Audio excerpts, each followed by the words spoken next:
Припадниците на армијата остануваат во Гостивар за да продолжат да им помагаат на жителите во справувањето со недостигот од безбедна вода за пиење, преку дистрибуција на вода и поддршка на надлежните институции. Нивното присуство значи сигурност и солидарност во моменти кога на граѓаните им е непотребна помош, додека институциите работат на целосно нормализирање на водоснабдувањето, изјави денес при посетата на Штипската касарна министерот за одбрана Владо Мисајловски.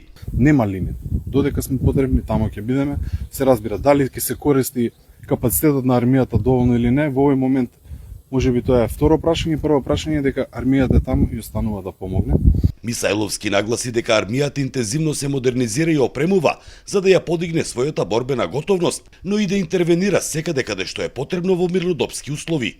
Очекуваме и 10 оклопни возила од Турција да стигнат. Паралелно се работи тендерот за униформи, каде што е во завршна фаза се да стигнат преку 4000 униформи. Во постапка е исто така за околу 4000 пара на чизни да стигнат. Покрај во опрема, Министерството инвестира и во инфраструктура. Во Штипската касарна во период од 6 месеци реконструирани се 2 згради со преку 1000 квадратни метри. Преку 100 милиони денари ќе потрошиме само во касарната во Штип, односно тоа се пари на граѓаните во проекти само за модернизација во касарните, односно директно за македонската војска. Со ваквите инвестиции и постојаната подготвеност за ангажмани на терен, армијата ја зацврстува својата улога не само како гарант на безбедноста, туку и како поддршка на граѓаните во кризни ситуации. За Сител, Трајан Ристовски.